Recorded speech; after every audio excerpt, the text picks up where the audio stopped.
Okay, welcome everyone to the Power Half Hour. This week, we have a very special guest, my man from the Big Island, the Kona realtor, Ms. Dylan Nonaka. Kina ole, sir. Hey, good job, John. I love it. So we met on Zoom actually first at one of the mastermind calls from Chris Okamura. And then I met this phenomenal gentleman in Maui during the mastermind, and just blown away by who he is and what you've been able to do. So, first and foremost, please kindly introduce yourself and how you got started in real estate, Dylan. The simple answer to that is I listened to my mom. My mom had been in real estate. She got into real estate kind of when I was graduating high school, and so when I came home from the military and started college, she was going to go to the class to get her broker's license. And you can go to the same class, just a shorter version of it, to get your salesperson license. And so she thought it would be fun to go to real estate class with me. And so we did that. I got my real estate license in 2003 or 4, I believe, while I was in college. And wow, wasn't really something I wanted to do in life. I kind of did it part-time. I helped her because I was going to college on the other side of the island, so she could send me leads when she wouldn't want to show property on the other side of the island. So I did it for a few years in college, and then I went off and did a bunch of other stuff, worked in Hawaii state and county politics for a while, and then was reevaluating life as to what I wanted to do. And then I came back and just decided I'd give real estate a shot because my wife kind of said, I want you to have a real job. I don't want you to have to go to a 9 to 5 every day, and real estate seems like it might make sense. And so yeah, so I kind of stumbled back into it. And it's been a rocket ship ever since. So that was, awesome. I listened to my mom. Be a good boy. Listen to your mom. Be a good boy. Do the right thing. Listen to your mama. That's amazing. Is your mom still in production as a realtor, or? No, she and my stepdad retired a couple of years ago. So kind of when I made the transition to EXP, they were kind of at the latter end of. She was going to retire earlier. That's kind of how I got back into it. Where she was like, "Hey, I want you to come back in, help me out. I kind of want to start fading off." And so I started, and then a couple years later, I got my brother to get licensed. And then so now my brother and I are going to the office every day, and my mom's like, I don't want to leave now because I get to hang out with my kids. We all sat in a cubicle together, and so she hung on for a couple more years. But when the time came for us to kind of move on, then she was like, okay, it's time to hang it up. And so she did. And then same thing with my stepdad. He stayed active. Actually moved his license to EXP with me for a couple of years, just did some referral business and just hang it up this year. So he was a broker for more than 40 years. So taught me, most of what I know, and was always a great resource, always a source of confidence, because anything that I didn't know in a transaction, he had seen 10 times and was always there to help me. And so, and still is, his brain still works. So I can still go hit him up for stuff even though he doesn't have a license. So, yeah. That's awesome, man. So when you first started in college, obviously you weren't full-time. So when did you come back and become full-time? At what age? That wasn't until 2015. So okay. Yeah, I was 34 or something like that.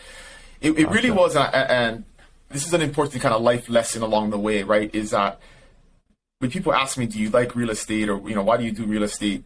Do you love real estate? And my answer is, it's a little bit convoluted, but it's not really that I love real estate, but what I discovered along the way was real estate is something that provides me the time and resources to do the things that I love. And so if you think about a job that way, if you think about your career that way, you may not actually love the thing the career that you do, because most of the things that we love to do don't make us income, right? Do what you love and never work a day in your life. That's an American fallacy. I hate that advice that people tell kids, because the truth is they're never going to be happy because they're chasing something that doesn't exist. The things that make us happy in life usually don't provide us with income. And so when we're trying to have the thing that makes us happy be the thing that creates us income, it's like a thing that we'll never find, right?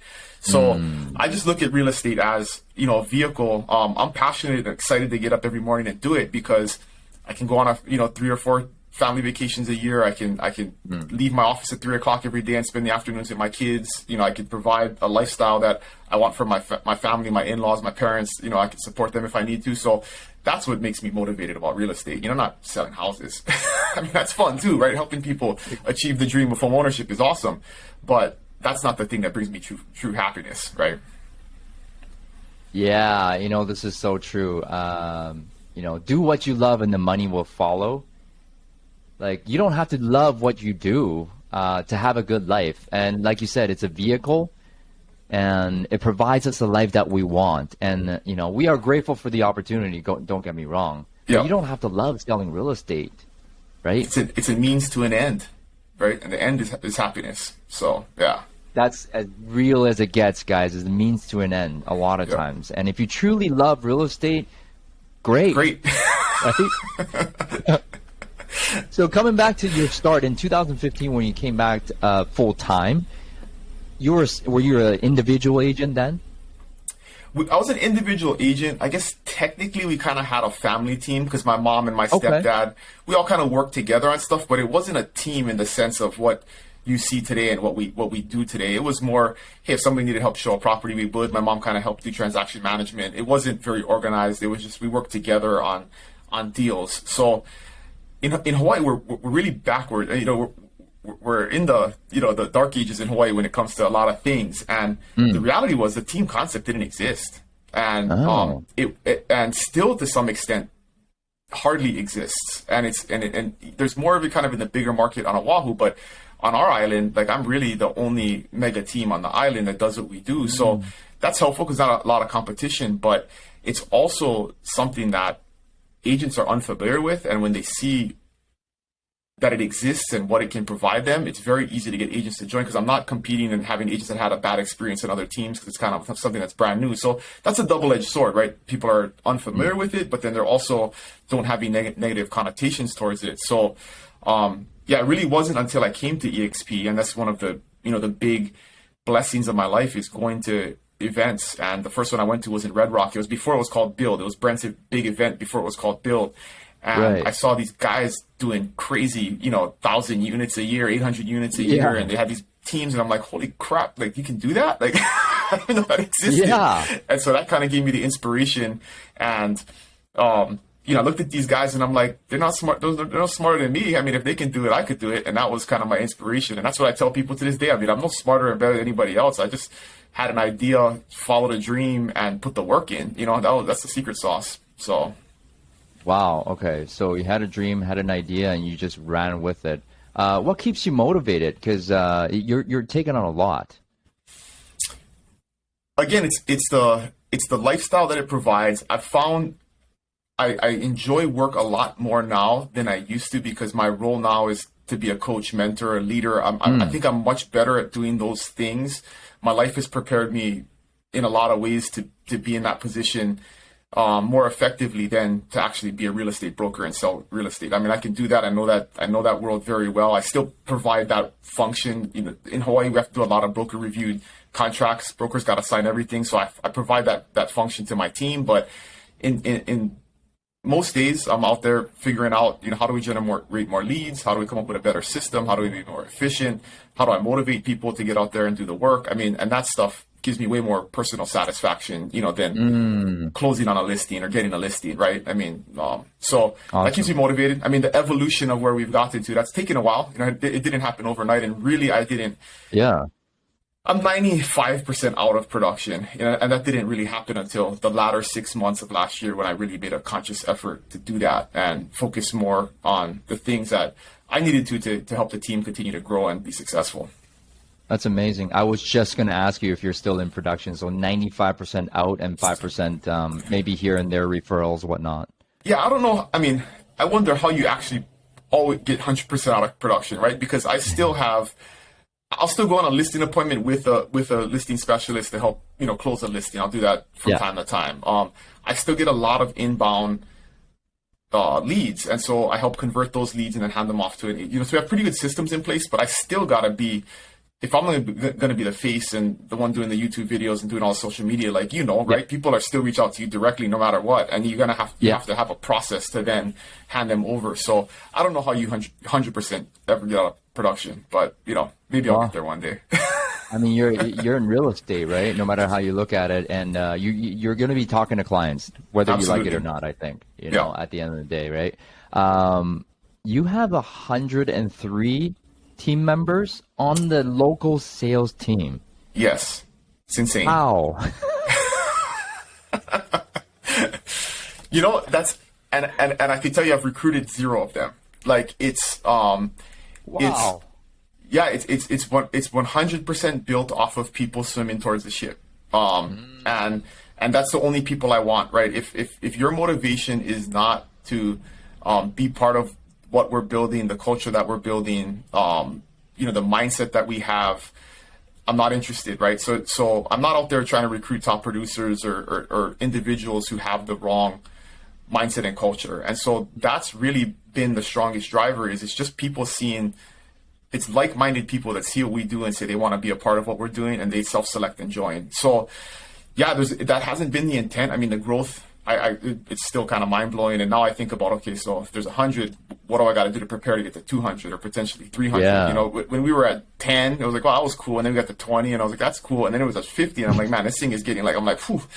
And so, but that was life on its own. And that was a slow progression too, though, right? Is people see what you have and they're like, wow, that's amazing. You built this huge thing. But it's like, year one, we had 9, right? I mean, year one started with my brother and like 3 friends that came to EXP out of pure faith. They would have followed me off a cliff, right? And because we were friends, because we treated each other like family and we supported each other, and another friend joined and another friend joined. So it was only like 9 or 10 at year one, and then at year 2 turned into 22, and then year 3 we ended almost at 50, right? And then year 4 it was like almost at we were just under 100 at the end of year 4, and now we're kind of a couple of months into year 5, and we're over 100. So it was a progression, but it's exponential, because as 9 people talking to people is different than 20 people talking to people is different from 50 people talking to people. So it just kind of continues to grow on its own. But yeah, I think you just got to adhere to, a strict, I don't have any like crazy production requirements. I don't require people to make phone calls. I don't require them to do any, hardcore prospecting. We don't do any, I mean, it's the mentality is, I will support you. The team is here to support you at whatever your version of success is. So I have tons of part-time realtors that are full-time moms, right? And they just want to do 5 or 6 deals a year as a side hustle. We're going to support them and help them do that at a super high level, and make sure that their clients are taken care of at the highest level possible. And then I have other agents who want to do 50, 60 deals a year. We're going to absolutely support them to do that too. So, we run the whole gamut. I have one agent on my team that did 63 transactions last year. There's only 3 agents out of 1,500 in the market that did more than 60 transactions, and she's one of them. Amazing, 25 years old. So if you want an example of how to do that, you know what I mean? We have that. And if you just want to do kind of part-time real estate, we're going to help you do that too. That's amazing. It's pretty relaxed. So it doesn't. I don't want to say lack of structure or kind of standards. We're the most highly structured, relaxed organization in the world, I think. So we have tons of structure, I have tons of SOPs, I have tons of processes, tons of checklists. But those things are in place so somebody who wants to do 60 transactions can create the same experience for their client as somebody who wants to do 3. Right, so that's the idea. Wow. We can preserve a client experience based on systems and processes, and you can apply that to just how hard you want to hustle, right? And so yeah, and then we do a ton of lead generation. That's the other thing that fuels the growth of the team. Okay. Is there is no, I don't have any scarcity mindset at all, and there's always more leads than we can work, and that's the idea. Is I can continue to expand as long as I can support agents with leads, and that's what's driven. One of my proudest stats from last year is I had 7 agents that were within the first 12 months and did more than 10 transactions. And I mean, so we can take a very new agent on and get them successful very quickly, and multiple had more than 15 transactions, right? So if you follow the program, if you work the leads and you show up, I mean, we can get you successful pretty quick. And that's the system working. That's the validation that the system works. That's cool. So these first year agents, we talk about motivating people and inspiring people and coaching people. Do you believe you can motivate someone, or they have to come motivated? That's a hard one. I don't know if you can motivate somebody. I think you can force anybody to do anything. I think you can definitely. We definitely have a culture of shared success and shared inspiration. Because I don't think I can personally be responsible for motivating everybody, but if you see somebody that looks like you, feels like you, that you relate to, that is doing something at a high level and you want to be like them, then that can motivate you. Different people, I'm not everybody's cup of tea. I mean, I'm 99% of our agents are female. Oh, Yeah, like we have very few. I mean, we have very few. We have like 4 dudes out of like 100, you know? So, whoa. yeah. So, there's a lot that I don't relate to them on, you know, a personal level and emotional level, stuff like that. So they have to see people, other leaders. And the other cool thing is there's a lot of other leaders. It's not just me. There's other leaders in the team that help inspire and relate at a level that they need to be related to. And so, we have a lot of that. You know, we have our team meeting, in about 45 minutes from now. We always start with wins and gratitude so people can hear what people are doing, how they're being successful, what they're grateful for. And I think that positive energy just is infectious and drives other folks, not just not my personal leadership. That's crazy, man. 103 and 4 guys, and the rest of them are ladies. That's kind of our industry here, though.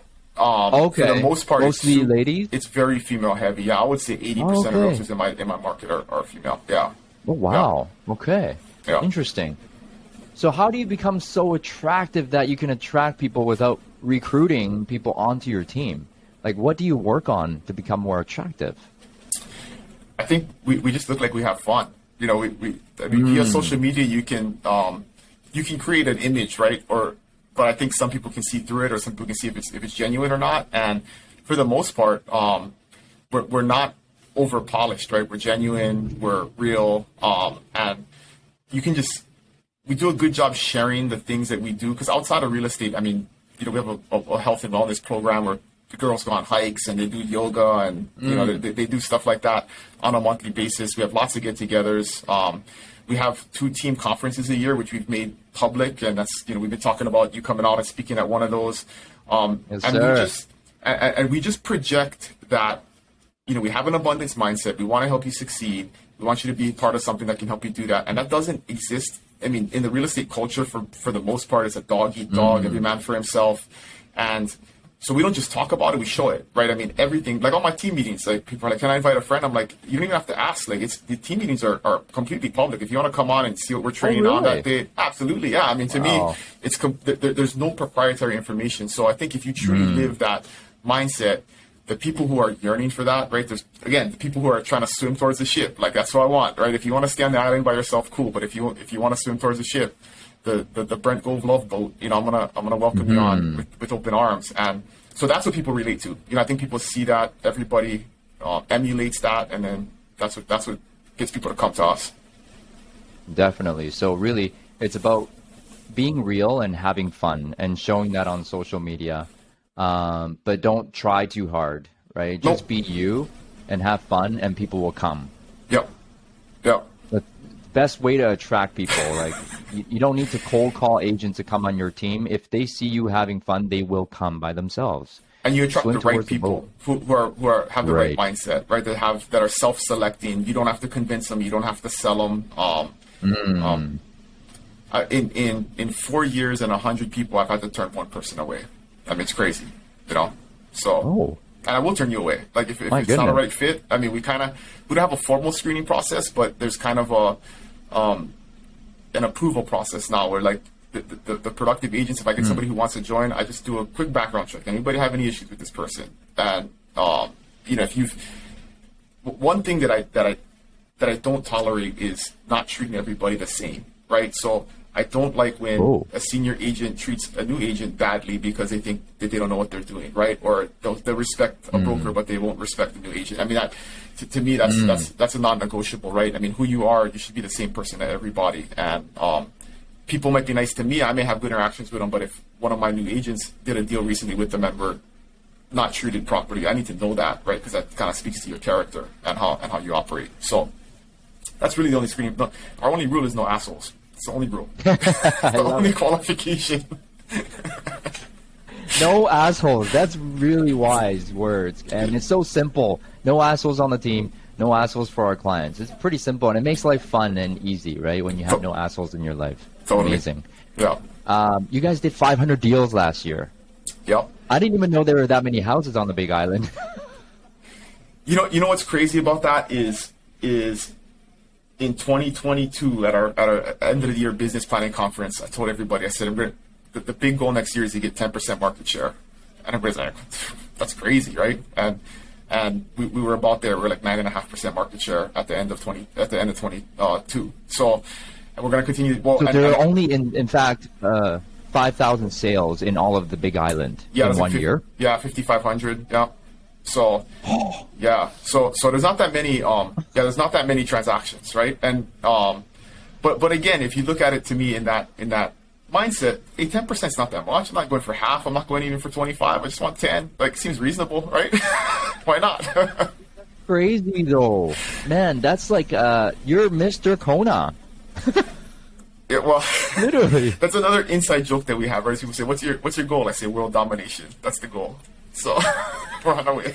You are though. Okay, so what's the goal this year, 2023? I want to. So the goal this year is way more moderate. I want to maintain market share because the market's the market's dipping pretty hard. We were somewhat lagging. We didn't really see it until like January of this year. I mean, we were down like.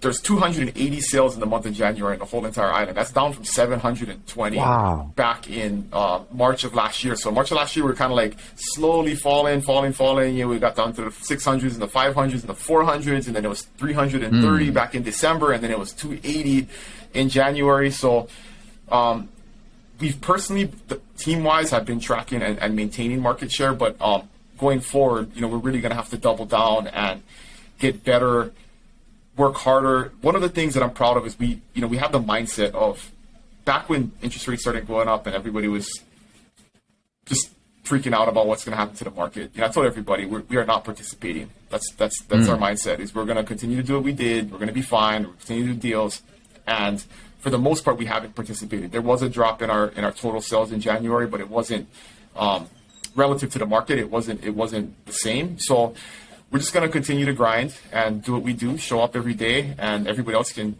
be afraid and sticking their head in the sand and doing all that stuff, and we're not going to participate. Don't participate in the overall economy. You have the economy and you have your economy. So it's basically what you choose to focus on, right? Yep. So market share. With that being said, would you go outside of Kona and go into maybe Maui or even Honolulu to build your team? Yeah, so we basically cover the whole Big Island. So we've really increased our market share on the east side. Some of my biggest rock stars are over there on the east side, where the price points are lower and the overall economy doesn't affect them as much, because on the west side is where all the resorts are, higher end stuff, second homes, multi-million-dollar homes. The east side is kind of, you have a lot of $500,000 and less homes, so you can get a pretty reasonable priced home there. We've definitely. We know that we can duplicate what we've done here in other places, and we just started doing that. So in January we signed on 15 new agents on Maui, and so we're building that system and process out over there. And so the next step is to, and again, that was so easy. All I had to do was like put out a call and say, hey, anybody wants to check out what we're doing? We want to do what we're doing on Maui that we did on the Big Island, and like people came. It wasn't like I had to go call people or convince people. It was just like people see what's going on and they want to be a part of it, right? The right people want to be a part of it, and they just came. I was shocked at the feedback and how quickly and motivated people were to sign on. So we're actually like behind. Like I wasn't prepared for it to happen that fast. I thought it would take me 3 or 4 months to get in, the critical mass that we needed to get started and really get at it like in week 1. So we're working. Yeah, we're working on turning on the operation on Maui. Eventually we'll go to Oahu. My personal aversion to that is I just don't like going there because it's Oahu and it's too many people and it feels like San Diego on an island. So I'd rather go to Maui. So it's only our business expansion is based on purely where I prefer to travel to. So real strategic, right? Yeah. Wow, and you make it look so easy. So I got 2 questions for you. One is for your systems, because a lot of team leaders, and myself included, systems aren't great, I would say. I've basically attracted and created a team through hard work, determination, and grind. Yep. Right? So did you hire a coach for systems? Not necessarily. I mean, from day one when I started back in 2015, I'm an extremely lazy person. Right? If I can do something once, I'll never do it a second time. So everything that I kind of came in, and maybe that was just a natural superpower. I've gotten better, and I've been coached and I've learned over time. But even the first thing I did week one when I started back full-time in real estate was I went through the last 20 contracts that my parents had written, and I looked and I read every paragraph, and I'm like, okay, this term is the same in the last 20, so I started a Google Doc, and in G1 it's always 5 days. And I did that for the entire contract because I wanted to have a system to write a contract where I didn't have to kind of figure it out. And to this day, that document lives, right? And we update that document constantly. And that's like massive for our new agents where they come in and I'm like, just look at the contract language document. It's cut and paste, tells you exactly what goes to into every single field. And 80% of it never changes, right? So you can create a template and then it should take you 10 minutes to write a purchase contract. New agents normally at a regular brokerage, they got to sit with their broker for 2 hours. Super inefficient to learn how to do that. So it's simple things like that we've just built over time where if I have a process to do something, prepare for a listing appointment, I just write a checklist out, all of the things that I do in every detail. So a new agent comes in, they're like, how do I do a listing? Here's a checklist. It's got hyperlinks to everything. It's got, links to the Google Drive that has more resources. And so we've just kind of it wasn't a grand master plan, but it was a step-by-step as things grew. And we're still doing that. We're building out a mentorship program right now. I'm building out a buyer onboarding program right now. So every time we identify a need where it's like we could have a better system there, we work on it. And I got to give credit to my wife. She was a school teacher for 16 years, and in 2020, stepped away from that and started working with us full-time. And she brought a whole nother skill set of building out Google Sites and using Google Drive and creating templates and doing all kinds of stuff. So she was that integrator that really helped take some of the vision to the next level. And that's when we really started seeing explosive growth, right? It was like 2020 to 21 and 21 to 22 is really when stuff took off. And she was a big part of that. That's amazing. I got to give credit to my wife as well. She's on the call. Everything you see here, this mic, this light, this wall, she built everything in the house. Like I would not be able to walk, do anything in my life without my wife. So I get where you're coming from. And without them, nothing runs. No way I could do the stuff that I do without her. You build as you go. Right? It's not like, okay, let me just work on systems and it's all going to be done. It's like we're constantly improving systems and we build one at a time. Mm-hmm. And don't be wed to anything. I could, I have just as many systems that I built that I've scrapped and said, we don't need this anymore, or we need to change the software that we're using because this is no longer serves the purpose. So this is no longer cost effective. So being flexible and being able to pivot is just as important, and not being locked into like, this is the way we do it, so we have to do it this way forever. Oh boy. So be flexible with change and be okay with change and constantly improve. And even they say interrupt yourself before somebody else interrupts you. Yep. Right? Keep creating, keep getting better every single day. Kanai was what I talked about in Maui. Yep. Another question I have for you is, beyond building systems and attracting people, how do you become a better leader so you can actually retain the talent and keep, attracting talent? The first one is study. I think people don't, they read business books and they read marketing books and stuff like that. But I read a ton of stuff on leadership. I mean, to me, that's the best way to get better at it is actually to listen to podcasts about it, read about it, reflect on it. I think the hardest part about leadership for people is the selfless aspect of it, right? And I've been having these conversations lately with people that want to lead or that are saying, hey, how did you do this? How do I get to that spot? And the first thing is you got to decide, like you give up a lot of personal comfort to be a leader, right? And you have to make that decision to be okay with it. And you have to show up, right? If you have 100 people counting on you, like there is no having a bad day, having a mental health day. Like, 4 years, I've showed up every single day for 4 years, whether I'm on vacation or whatever it is. And if you don't, and some people say, I want the work-life balance. And I'm like, yeah, great. I probably have more work-life balance than anybody, but I'm also available and I'm showing up every single day if I need to be there for somebody and for something. So that's the hard part, I think, for people is to give up. Like, you got to make a conscious effort to say, I'm going to give up a lot of personal comfort in order to be there for other people. And if the long-term vision is what you, and I'm very good at delayed gratification. I understand like if I grind for the next 5 to 10 years, I can relax for the next 30, right? And so I have no issue with giving up personal comfort now for lots of personal comfort in the future. And that's just a mindset thing you got to get over, right? And make that decision. Delayed gratification is something that a lot of younger generations not okay with. but if you actually buy into this concept of delayed gratification, you're going to be living a good life 5 to 10 years from now. But right now, as we can do it, we do it. We show up every single day. That's right. And big congratulations to all your production. Dylan, last but not least, if you had one piece of advice for agents to really crush it this year, what would it be? It's easy. Show up. You know, in the beginning, the only thing that I did right was I treated this like a job, and I went to work 8 hours a day. And I see the number one thing that annoys me about people when I ask them, why'd you get into real estate, right? I always ask that question is, well, the time flexibility, which to me, I interpret as you don't have to work, which is not the case, right? You know this, anybody who's made it, like you need to put in the time. And to me, you don't have to put in a lot of time. I mean, 6-8 hours a day, but if you have to treat this like a job, and now more than ever, you need to show up, you need to do your prospecting, make your calls, do your follow-up, do your marketing. I mean, there's so much that you can do, even if you don't have a deal going on. What are you doing to invest time and energy into the business that will then result in tangible business in the future? So yeah, to me, this year more than ever, you know, it was easy the last couple of years where you could just take phone calls, be an order taker, write an offer, you know, put any house on the market and get over asking price. Those days are over. It's time to show up.